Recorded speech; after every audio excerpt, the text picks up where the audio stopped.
Good afternoon, viewers and listeners of Concerned Citizens Media. Welcome back and nice to have you here. I always appreciate your constructive and inspiring comments on my YouTube. And thank you for doing that. Here are the news and Concerned Citizens Media comment for July 23rd, 2021. Happy Friday. And as usual, I will start with reading some news material and share some videos with you at the end. Thank you again for coming back. Ethiopia's Prosperity Party funded and organized massive protesters showed up on Tuesday in the capital city Addis Ababa and denounced TDF and its anti-government operations. Residents of Addis Ababa and the surrounding areas are also urged to show their unity and solidarity with the ruling party and the country's defense forces. This is an attempt by Prime Minister Abiy Ahmed and his prosperity official to divert Ethiopians' anger over failed military operations in the Tigray region, and it's all over mismanagement. Under Abiy Ahmed's leadership, Ethiopia is dealing with chronic diplomatic isolation, economic downturn, severe inflation, massive unemployment, lack of law and order, unprecedented ethnic tension, huge hunger, multiple command posts, and wars. Too many points, too many problems. There is no way out from these chronic challenges unless the country facilitates a path for dialogue and reconciliation among all stakeholders and devise better ways that might help to advance the country forward. Calling all multiple domestic and global protesters and denouncing TDF, denouncing USA or European Union or others will not preserve Prosperity Party's power for much longer. So you probably heard about this. So there were dancing and singing patriotic songs, and threatening Tigrayans and with massive military force. We're gonna die, we're gonna fight for Ethiopia, blah blah. All this is known propaganda when the government failed in its policy and its conduct, and to try to galvanize the people, try to get financial help and material help for unnecessary war in the Tigray region, and instead of resolving the issue through diplomacy, through dialogue, reconciliation. So the Prosperity Party, led by Prime Minister Abiy Ahmed, call on all Ethiopians to show up, to show solidarity with Prosperity Party, and to show all the support for the military. So this is a failure by itself. This is propagated, organized, financed by Prosperity Party officials. Ethiopian peoples are very honest people. You can move them to the left, move them to the right without any question. They don't challenge you. That's what I assume, Abiy and his Prosperity Party must be challenged, but who's gonna challenge? Ethiopians, no. They are fear of attribution or arrest or penalties from Prosperity Party. That's why when they say come out, they will come out. When they told them go home, they will go home. That's the situation. The Prosperity Party, should have been challenged with all its war strategy, failure, and for all this bloodshed in the Tigray, and bringing all youngsters from all over Ethiopia to Tigray, all unnecessary war, unnecessary. But they just continue and galvanizing people, bringing people, and wasting all the resources that can be used to build the country. However, the intensive war between Tigray Defense Force (TDF) fighters and the armed forces brought to the war front from different regions of Ethiopia. The war is still going on. Unconfirmed reports are mentioning Tigray Defense Force fighters taking control of Kobo, Adi Arki, and strategic locations in Afar region.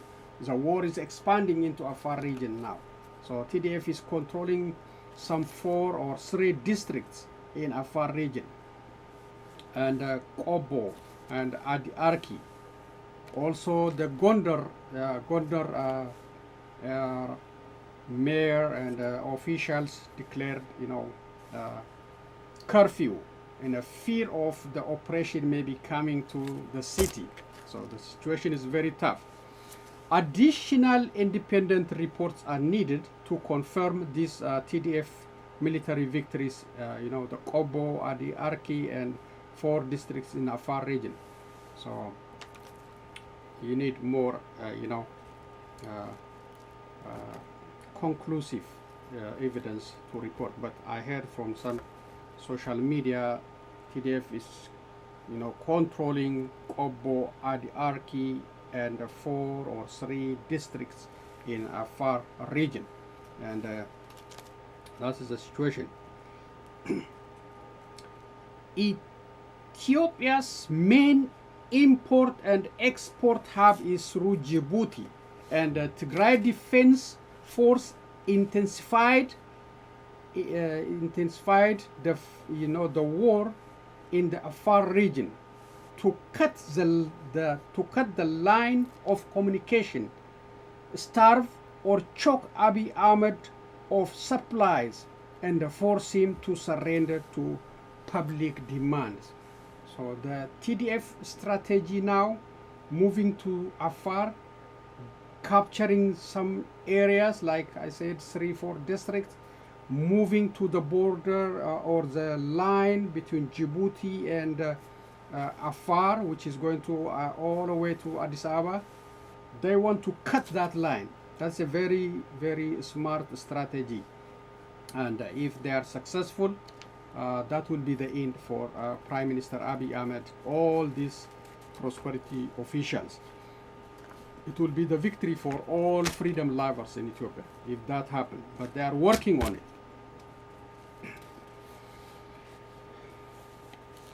Okay. Senator Elizabeth Warren is still pushing for the delay of student loan payment and calling for the cancellation of at least for 50,000 for each student in debt. In a Twitter, she said, "Nobody is ready for student loan payment to resume. Not borrowers, not the student loan companies, and certainly not our economy. We must extend the pause on payment and hashtag cancel student debt." 2 student loan service companies. One is Grant State Management and Resources. 2, the Pennsylvania Higher Education Assistance Agency decided not to review their contract with the Department of Education. So this will give borrowers a breath of sight breeze of a sigh of relief, at least for now. Yeah, so that's the situation, but it's not finalized yet. If not something changes, the payment will start in October 2021 after like 3 months or 2 months. But Elizabeth Warren and other senators, they are pushing for for the delay. They are pushing for the cancellation of the student debt. I hope they will be successful. Alert or update on COVID-19. The number of fully vaccinated Americans is still less than 50%. The new COVID-19 variant called Delta is on the rise and spreading among ourselves quickly. So, to avoid the chance of getting infected from this circulating Delta variant and from the unvaccinated population, we should remain vigilant and continue employing proper CDC guidelines, especially when we are indoors with a crowd. Do not feel ashamed for using face masks, sanitizers, and other preventive materials. We are not out of the woods yet. So, use your common sense with all the attempts to going back to normal lifestyle or activities. So the situation is tough, and the COVID-19, the Delta variant, is spreading very quickly, especially for those unvaccinated people. So, still we are half of our population is not vaccinated. I don't know what they're waiting for. So, but be careful, be vigilant,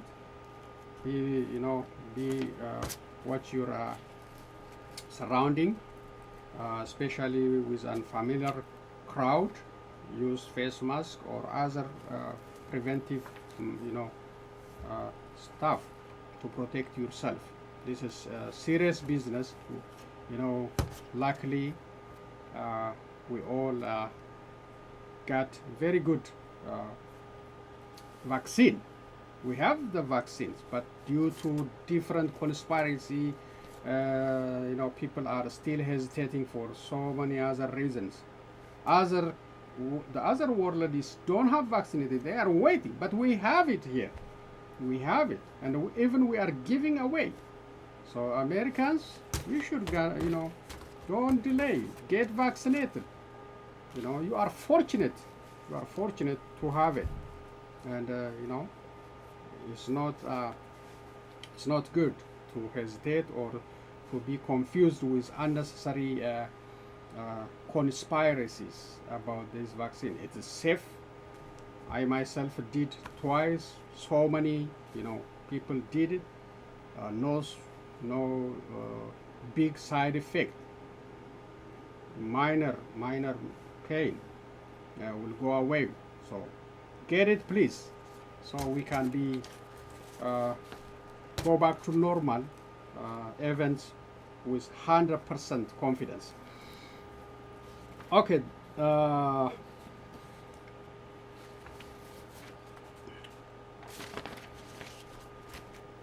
Sanctioning Cuba security forces in response to violent repression of protesters. This is the United States sanctioning. It's already, Cuba is under sanctions, multiple sanctions, but now adding more.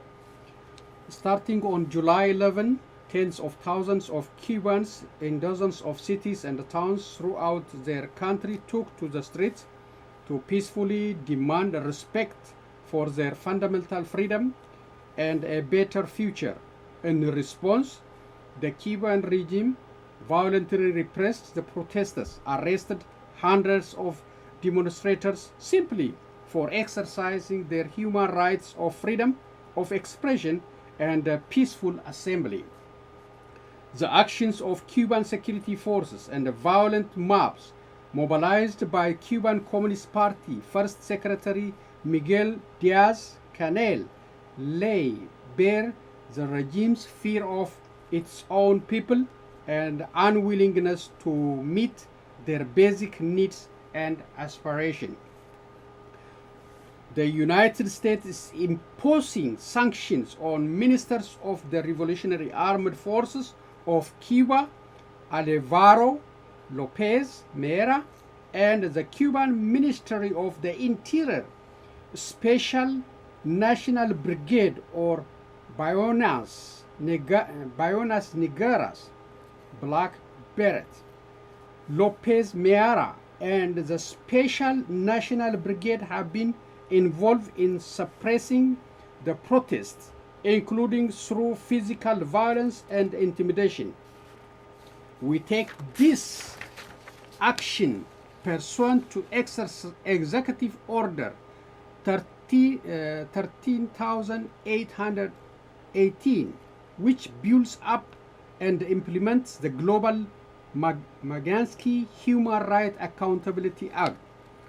We stand with every Cuban seeking a government that respects the human rights and the dignity of the Cuban people. We will continue to take action to promote accountability for the Cuban government's human rights abuses, including through additional sanctions pursuant to Global Magnitsky as appropriate. So, if they don't reverse their course, more sanctions may be coming from the United States. So, this is encouraging for, abusers, human rights abusers and violent should be punished wherever they are, whether in Ethiopia, whether in Cuba, whether anywhere, Okay, this one is also a statement from State Department on one journalist arrested in Burma street. Very short statement. Secretary of State Antony Blinken spoke with Governor Gretchen Whitmer of Michigan last week about the case of U.S. citizens Danny Fenster, a journalist and a Michigan native, currently detained in Burma.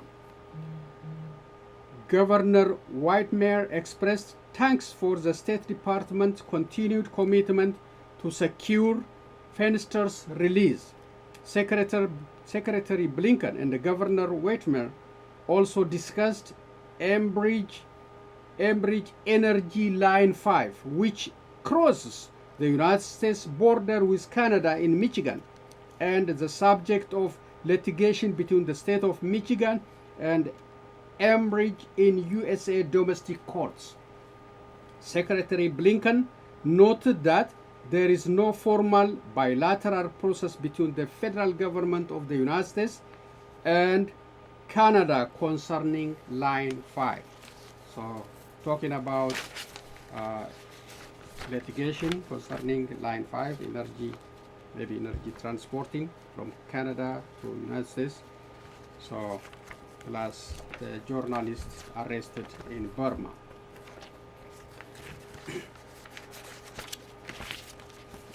Let's see the last one for today's reading.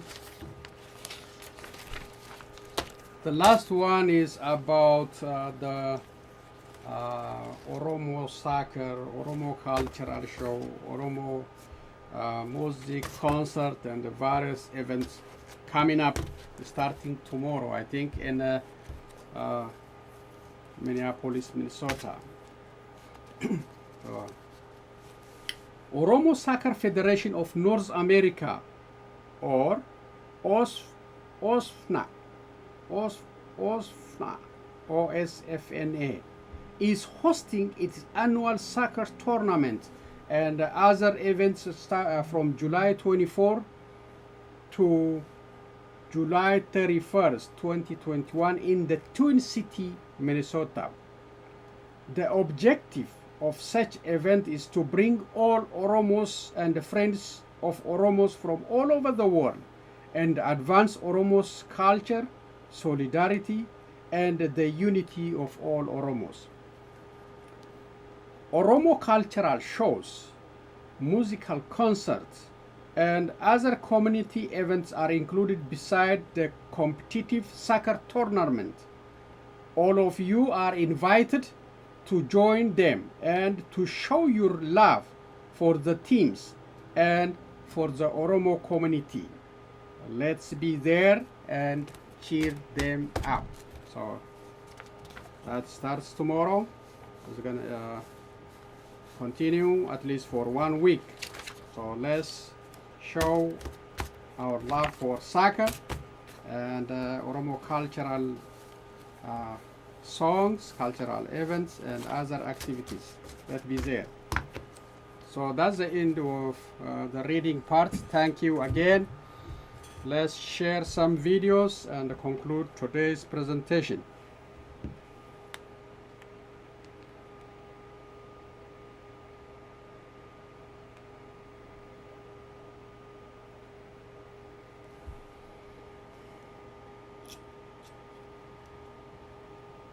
There you go.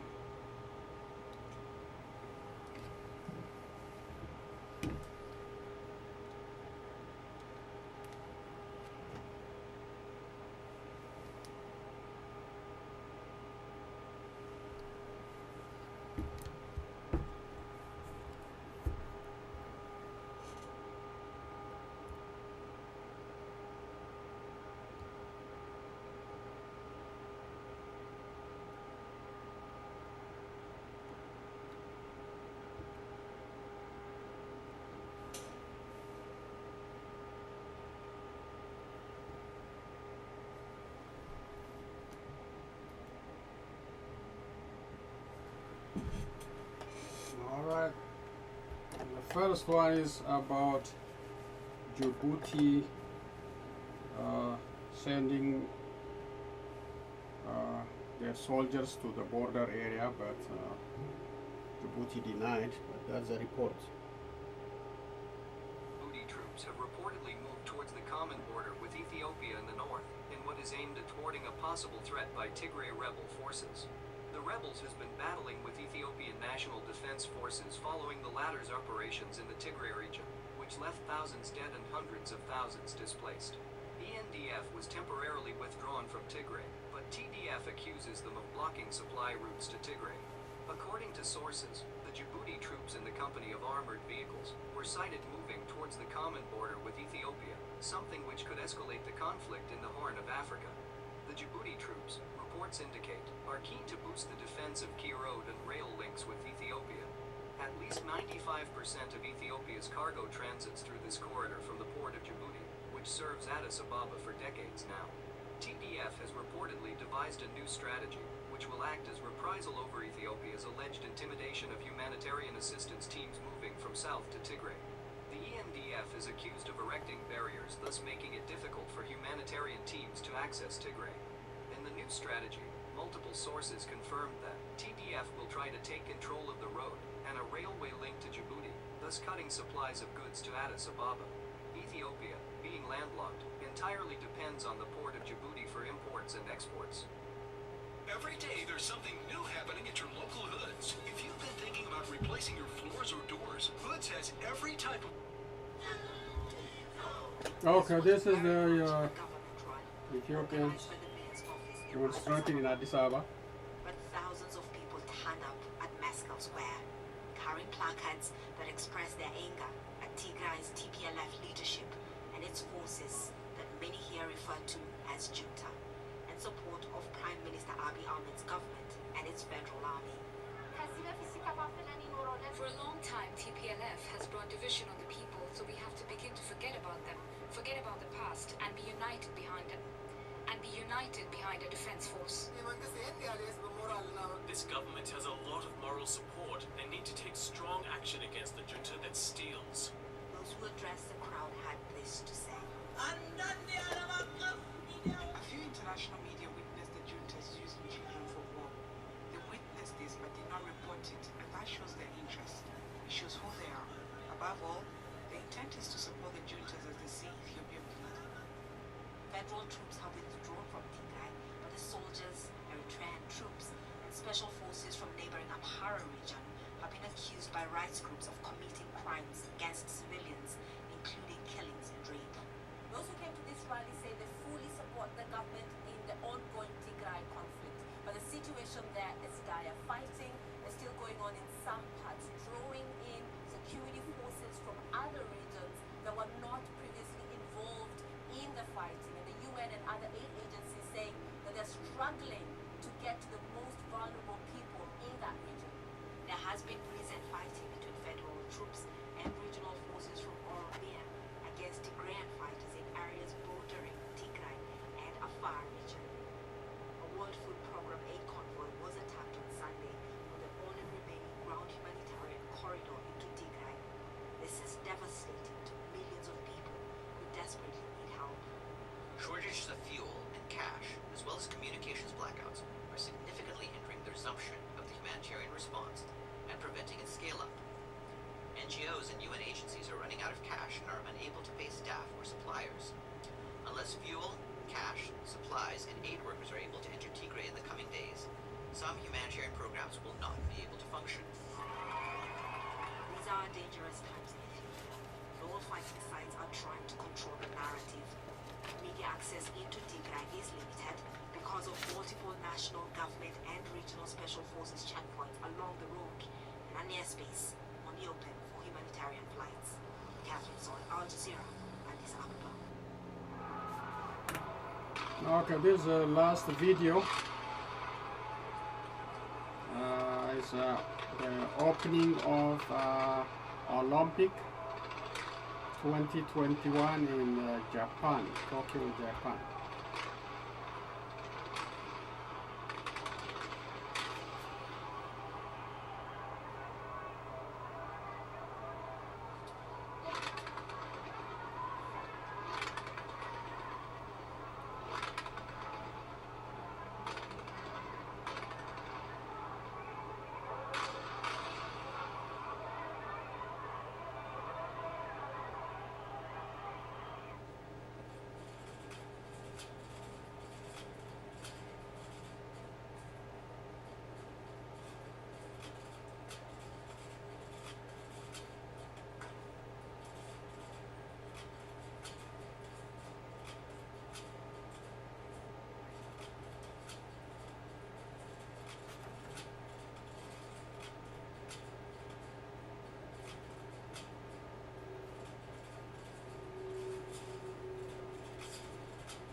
I think that's the end.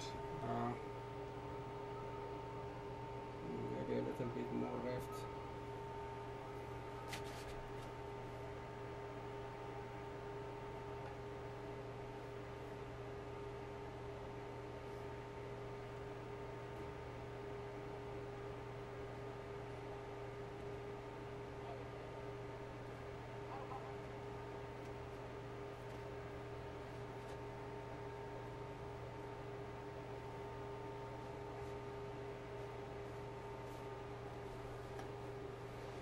Okay, thank you, Global News, for that reporting.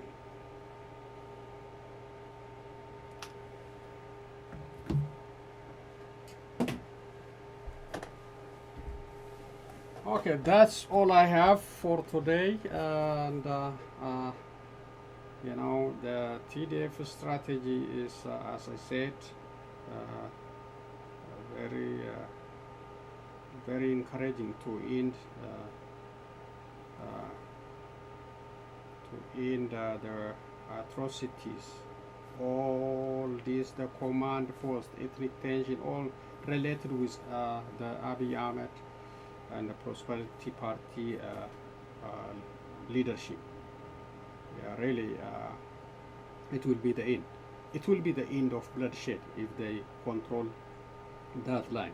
As you heard in that video, 95% supply coming into Ethiopia is through Djibouti. So that's a very encouraging strategy that will lead the collapse of this regime, because the regime refused to sit down with the opposition groups, to sit down with all Ethiopians to settle all these problems. Nowhere is peace in Ethiopia.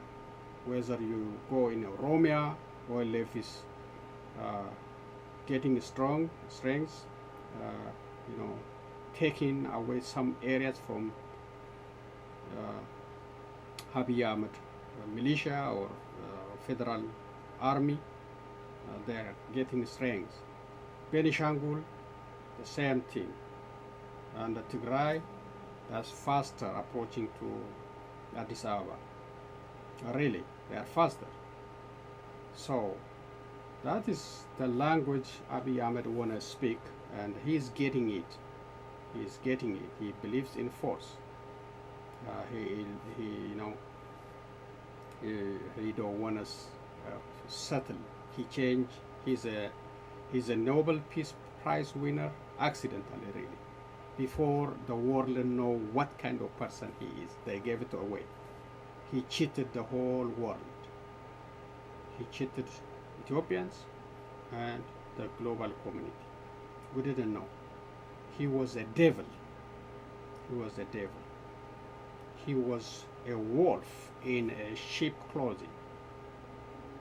So he will get it, you know, slowly but surely he will get it. He will be defeated.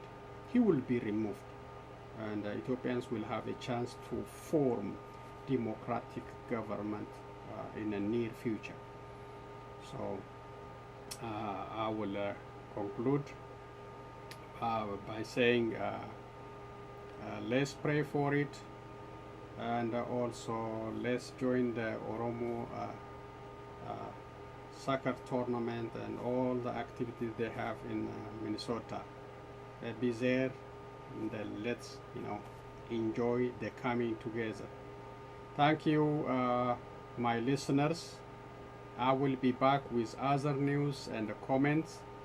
So still appreciate you for taking the time to share my videos, like my videos, comment on my videos, subscribe to my videos, so we can be the voice for the voiceless. Thank you again. Be safe and stay strong. Bye bye.